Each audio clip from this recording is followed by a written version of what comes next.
Just like a man in his power will never want to entertain a woman that is too controlling and that is like, I don't need you. Like a queen who is in her power, she will not be attracted to men that play games, to men that don't know what they want.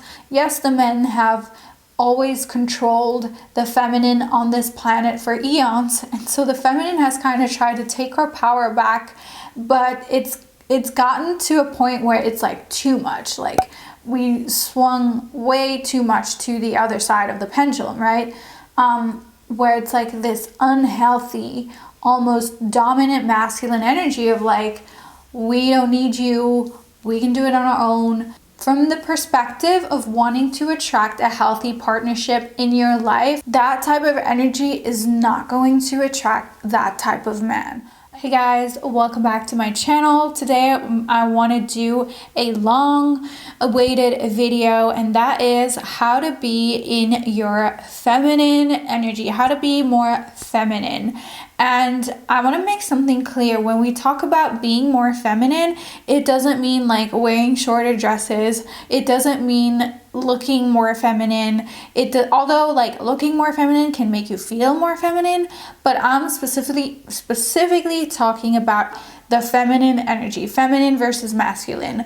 So we all have feminine and masculine energies, okay? So a woman usually has around 70% feminine energy and 30% masculine, and a man usually has 70% masculine, 30% feminine energy. This has nothing to do with the sex of a person. It has more so to do with energy. So I'm going to show you an example of feminine characteristic traits and masculine traits.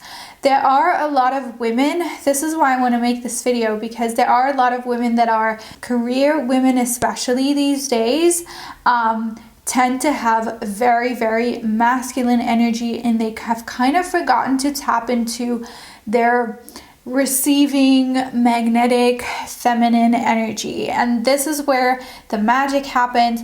I'm not saying one is better than the other. We all need both energies. We need masculine. If we were just in our feminine energy, we would just sit around all day and do nothing.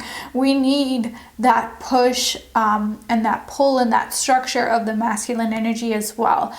But I used to be so masculine in my energy, guys, not at all in my looks.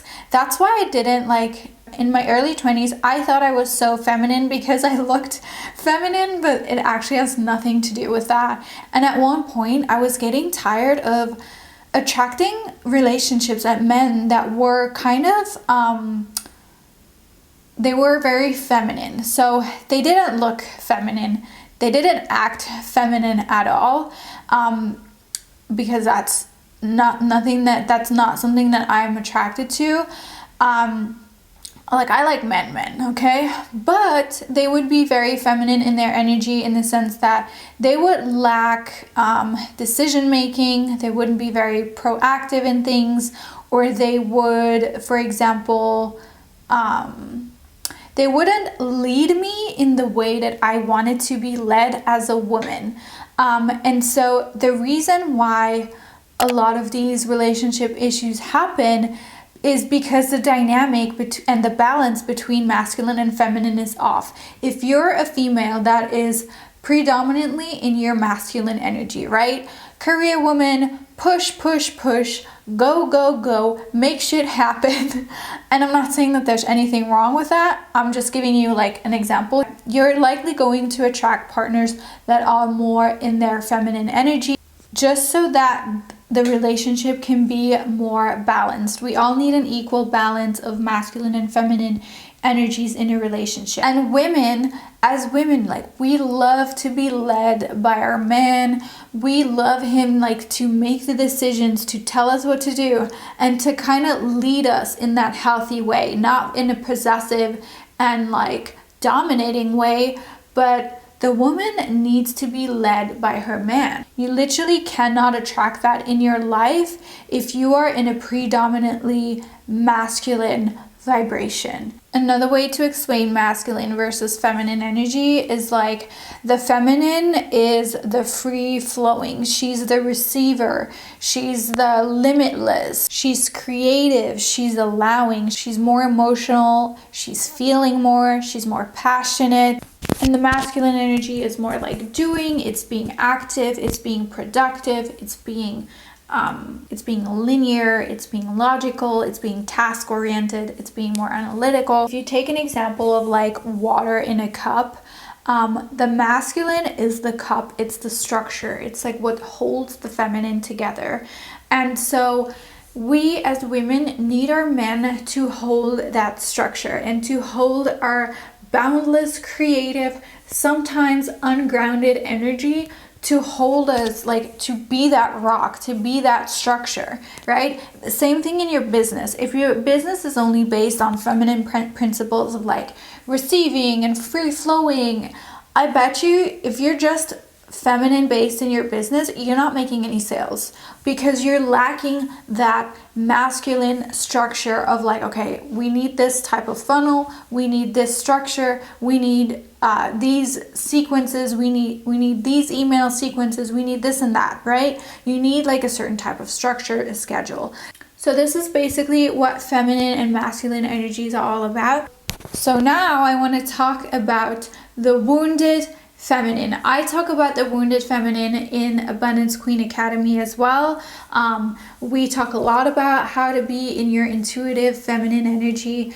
So if you want to join, I will put the link up somewhere right here. I would love to have you in the academy. People have seen amazing results manifesting with precision and lightning speed by joining this academy, and I continuously also add to the academy, so it's like it's basically a living library, and you have lifetime access as well. So on the other side, when you have like toxic feminine energy, that could be like manipulative energy, insecure, being codependent, being needy, being over emotional, being over apologizing, people pleasing, having weak boundaries, shame and guilt, feeling unworthy, or being too conforming.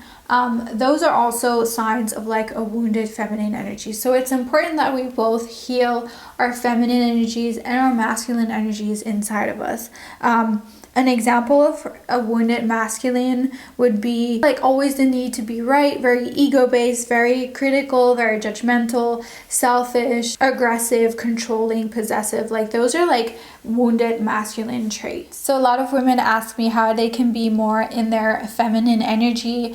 And first of all, I would say to like really focus on those wounded traits. If you have any of these, this is not to judge, but to really like get to the root of the issue. Like why am I feeling this way? Why is this codependency showing up? What am I seeking here? Like why am I being so needy? Why am I being overly emotional, right? And there's this narrative that I'm seeing all over Instagram lately, like not lately, the past few years, where it's like, oh, like, and just the whole feminism movement, right? Like we don't need men, like we can do it on our own. But like it's true and it's not true, where like we have kind of, yes, the men have always controlled the feminine on this planet for eons, and so the feminine has kind of tried to take our power back, but it's gotten to a point where it's like too much. Like